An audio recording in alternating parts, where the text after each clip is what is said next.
what to do when right goes wrong. Is there any justifiable reason for my heart being broken? Is there any purpose in my pain? Can you make sense out of my sadness? Or did I just go through all of that for nothing? It's about the obstacles. It's about the challenges. It's about the pain that you endure along the way. Stand on the platform, but when that happens, your mind has to immediately shift back, because now you felt and tasted something that you can only get through winning. Are you willing to do it again? If you're willing to suffer, and I mean suffer, your brain and your body, once connected together, can do anything. You have to do the process. The process is non-negotiable. It's just, you have to do it. It's about the grind. Do you have the courage to think? Because if you can think, you can change. You can move, you can evolve, you can grow, you can become. You are one idea away. Your credit is not a problem. Your car is not a problem. Your situation is not a problem. Your thoughts are the problem. As a man thinketh in his heart, so is he. Everything starts in the thoughts you think. You are no better than the thoughts you think. If you think little, you go little. If you think weak, you go weak. What I need you to do is I need you to find a reason to keep going. And if you can find a reason to keep going, I know you're strong enough. Every human has what it takes to get past whatever they're going through, if they decide to. If you want to level up your character, then you need to get out here and do it. That's the game. Go look in the mirror right now. Humble yourself. Stop sitting there with an ego. Realize you ain't shit. You need to be around brave men. You need to be paying attention. Listen to the truth. I wasn't born this way. I absolutely and utterly made myself this way. And any single one of you men out here can do the same thing. If you're a man, you have duty, you have honor, you have things you should be doing regardless of how you feel. I think you should get up and do what needs to be done.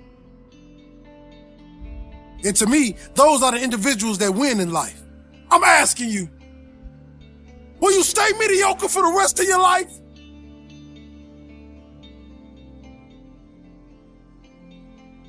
Success happens to you not because you desire it, because you earn it. Everybody desires it. It comes only if you're capable of it. You know, we say in yoga, if you keep one eye on the goal, you have only one eye to find your way. That's not a good way to play a game. It's better both your eyes are on the game. The winning the cup and the accolades are things which happen because we play a game well. It's not because we want them, it'll happen. Because we play well, it happens.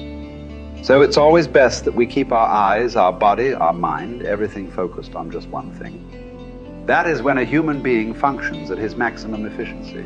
If everything is focused in one way, your body, your energy, your mind, everything is organized in just one direction. A person who's going in one direction will go somewhere.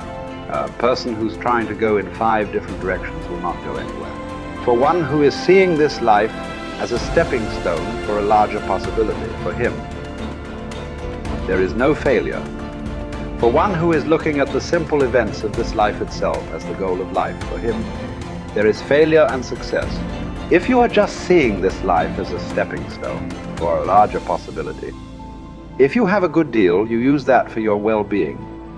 If you have a bad deal, you use that for your well-being. The economy was on the boom when every fool could be successful. When the economy is on the boom, everybody gets carried, isn't it? Now there has been a meltdown. Now it takes something else to be successful. It doesn't matter what the hell happens with your life. If you are seeing this life only as a stepping stone for a larger possibility, then whatever the situation, it is beautiful and very useful. So various situations in your life, either you can use it to make yourself stronger and better, or you can sit and cry. This is the choice you have. Everything. It doesn't matter what happens. The most horrific event happened in your life that also can be used for your growth and your well-being. So the fear of failure. Failure is bad enough. Fear is adding spice to it, isn't it? I'll give you a formula. If you want to know what makes people happy at the most basic level, when your life conditions match your blueprint, when your life conditions are what you're expecting, not your ultimate dream, but when you meet your basic expectations, you're happy. If your life conditions are better than you expected, you're over the moon. If your life conditions don't match your blueprint, your expectations, you have pain. If your life conditions don't match your blueprint and you believe I'm unable to change it, it's something wrong with me, or it's a permanent problem, or it's pervasive, or it's personal, you get into learned helplessness, then you're going to suffer. And so nothing is permanent, not even the body is permanent. Certainly no problem is permanent. Your soul might be the only thing that might be permanent, right? So it's really helping people to understand that when the life conditions change, your blueprint has to change with it. Either like, if you're not happy, you either have to change your life or change your blueprint, your expectations. Usually it requires a combination of those two. So often what you say people is slighting is their life conditions changed, and then what they were doing wasn't enough to make them feel the way they wanted to feel, and so then they adapted to an old style of coping. They went back to smoking or drinking or eating or yelling at people or whatever the pattern may be. But that's because they didn't continue to grow. And so that's why it's not a static thing with me. I teach people not just, okay, you're gonna make these changes in your values. It's like, you gotta look as your life conditions change, you're gonna make that happen. As you hit different stages of life, you're gonna have to make those decisions. And people everybody wants their life to be better, but no one wants to change, right? So we have to keep changing as the life conditions change. We gotta update our blueprint, our values, our beliefs, our rules about how to play the game, and we have to update our behaviors to adapt to where the environment is. If you don't do that, you're in trouble. There are many people during COVID who it was the most horrific experience. There are many people that learned to use COVID, not let COVID use them. They grew their businesses, they expanded their mind, they shifted their emotions.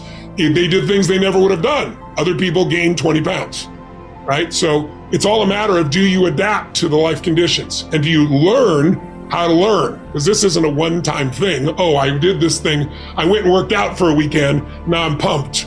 Well, great. How long is that going to last? You're going to have to continue to use that and have a daily practice. Otherwise, you, of course, go back. And that's the biggest missing thing. I teach people daily practices that can take what they've learned and make it ongoing in their life, as opposed to, wow, I had this great weekend. The big question is, are we letting ourselves become what we wish to become?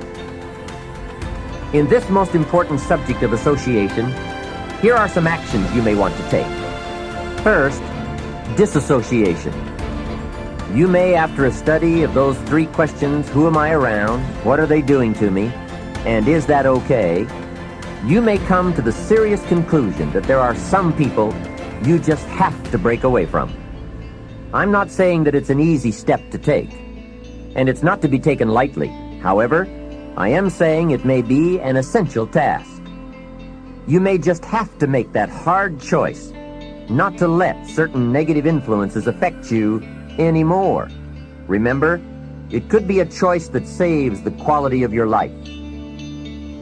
The second action you may want to take is limited association. It could well be that you are spending too much time in a certain area of your life with a certain group of people.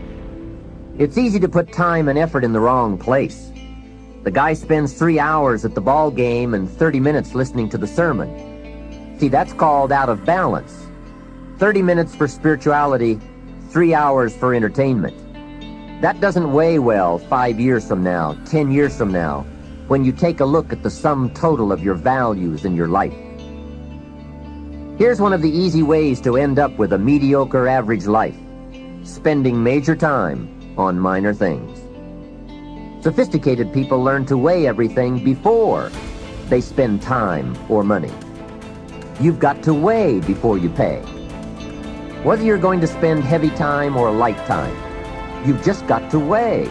Otherwise, if you're not careful, you can get trapped into spending heavyweight time with lightweight people. Now, it's okay to have casual friends as long as you give them casual time, not serious time. Spend major time with major influence and minor time with minor influence.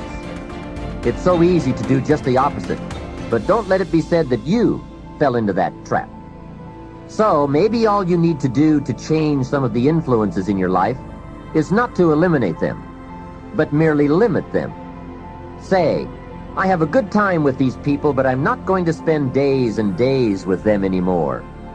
I'm just going to cut that down and save some of that time for more major people and more major enterprises.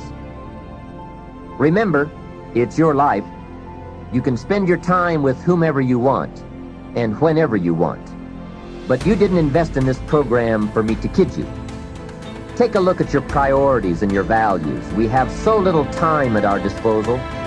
Wouldn't it make sense to invest it wisely? If you have only $100 in your pocket, it's okay to spend 20 for fun and put 80 toward your important values and commitments. But would you be happy reversing those percentages? Better to put the majority of your money where you know it will get you a positive return, rather than put it where the taste is brief and the results are poor. Of course, you must be the judge.